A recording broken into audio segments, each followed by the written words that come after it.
Hey everybody, it's Shamika. Thank you guys for tuning in. Please like, subscribe, and share my videos. I'm actually taking a walk, and I wanted to make a video for you guys. So if y'all see some sun beaming on your girl forehead, just know that's just the good Lord beaming down some knowledge, okay? All right, so this one is a good one, y'all, okay? And I actually got this idea for this video because I read an article, and I think this is going to start happening. So you guys are familiar with the real ID, correct? The real ID is the driver's license that we all have to have as of March 2023. That has to have a gold star, or I've seen California's driver's license. They don't have a gold star. They have a gold bear, and it has a star in it, okay? But this real ID is what we all have to switch to travel, okay? To do anything federally, you will have to have your real ID. Now, will you have to get rid of your old ID? No, you don't. But it will not be accepted.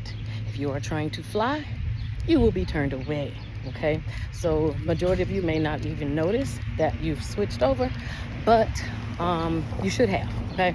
That is what we're going to if you haven't already. So why did I make this video? Because there's starting to be fraud with this real ID.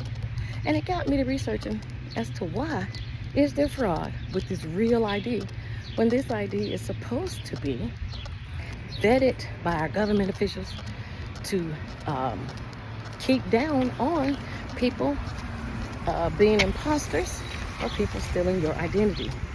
But it's not working. Now let me give you a reason why. So, in order to get your real ID, you have to be vetted. Meaning, they look through a lot of documentations to make sure you are who you say that you are before they put the gold star onto the card, okay? Which is what your driver's license is printed on. Now, with having all of that information, that's kind of scary, right?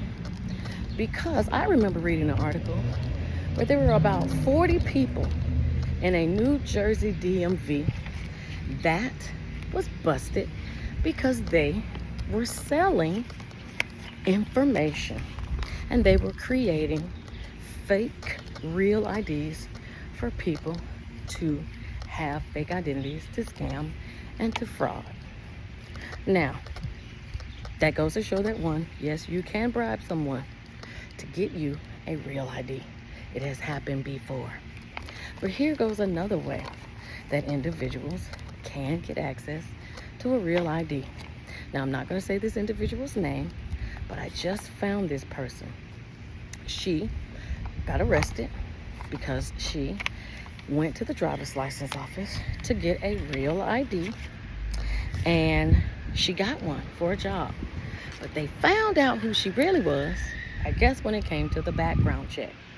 Now, this state, I'm not going to say what state it is, but this state allows you to renew your driver's license online. Now, almost all states do that. As long as you have your info, you can go and create your account if the person doesn't already have one, and get you a real ID with a new picture.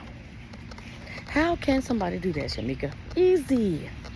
All of these companies sell your information.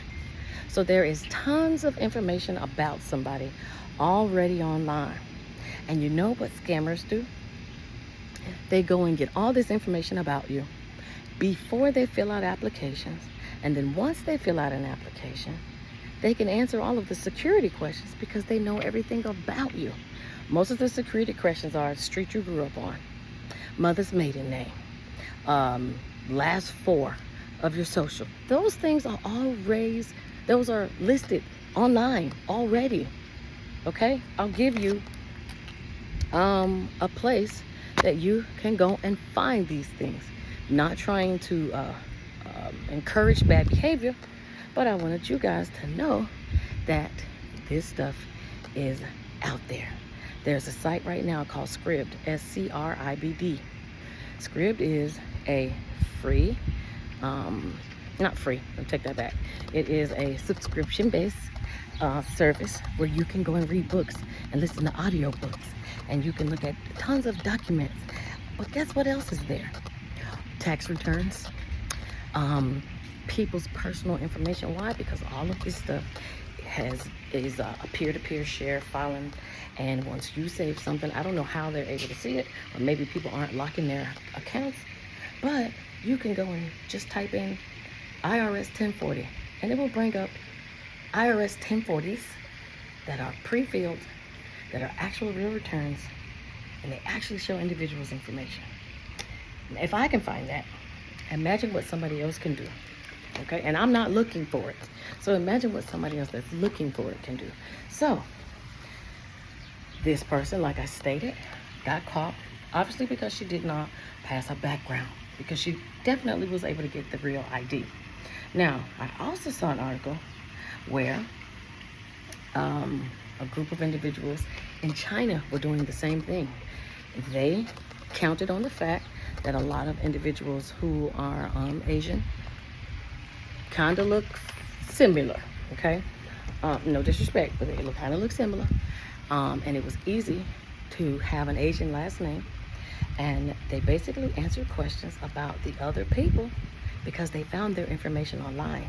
And they were ordering hundreds of these real IDs and having them sent somewhere and then shipped to China. And these people were able to use these real IDs to enter the country because the people assumed they were citizens. So yeah, real IDs scare me a little bit because it's too much of our information in one place. And if your state has an online application system, it might not be that hard to get information about you because it's out there anyway, okay? So I'm gonna look at my notes to see. Yeah, so some of the information they have on us, of course, is our Social Security, our bank statements, our birth certificate, passport, and the Real ID Act stated that they were not to block the information on the code. So when you scan your driver's license, you know, when you go to the airport and you scan your driver's license to get a ticket, they're reading your info from the barcode. The same thing that people who have bad intentions can do. So you must be cautious about that, because the rules state in the Real ID Act that they did not need to provide security measures for the barcode on the back. Now, why wouldn't they do that? Sounds like a setup to me. Sounds like they want somebody to fraud us, right? Well, I'm just letting you guys know, all right? So, when I was talking about the individuals who did this in China, they actually did this on the texas.gov site. And they had a whole bunch of people saying they were from Texas, and they reordered this information on these real driver's license from real people who just happened to be Asian, and they were Asian, and they found their information online. Another place I tell you guys you can go, I mean, these third-party data analytic companies, they keep your info. And I tell you guys to go to Optery, OPTERY.com. Optery is a hub that shows you, once you sign up, and you can sign up for the free account, it shows you up to 200 places where your information is. People don't even have to go to the dark web to buy or steal anything from y'all, okay? I ain't trying to scare anybody, and there's not too much you could do unless you're going to constantly contact these people and tell them to block your information and stop selling it, which I do suggest that you do, but you will have to do it quite often, because I'm sure you guys are still applying for credit and applying for things, so your information is getting put right back out there right after you do something. And I don't mean just applying for credit. That means applying for electric bill, applying for cable. As soon as you apply for anything and you put your information out there, you are starting a process over of which you just you just undone what you did, which is to block your information, okay? So just be mindful of that. So and 9 times out of 10, sometimes you won't even know that somebody has your identification until they have your identification. I'm just giving you another way that this happens. Now, back to the girl that actually got the job with the background check. I don't want to say her name or anything, but sis, you're going to be in trouble because I looked you up and you also got a PPP loan. And I know they're going to look into that. Dang, you should have just sat quiet. Plus, you already on probation. You already got charges for another crime that just happened in 2022. I'm going to need you to go and sit down somewhere and stop making it worse for yourself, because they are definitely about to put you away. Identity theft. You got third-degree felony for battery. And if they find out and look at what you did with this PPP loan, that's a whole nother federal fraud. Oh, goodness. Okay, but I'm going to just leave it at that. But I wanted y'all to know about this Real ID, y'all. It's serious, and people will use this. They will use your information and will create a fake driver's license. So y'all need to be looking out for your children, okay? They do it the same thing they do with CPS. Change a couple things, and that is all that is needed. That's what this female did. She changed birth date, okay? And she was able to get what she needed, okay? She got what she needed, and I don't want anyone to do that to you guys, all right? So talk to you guys soon, and be safe out there.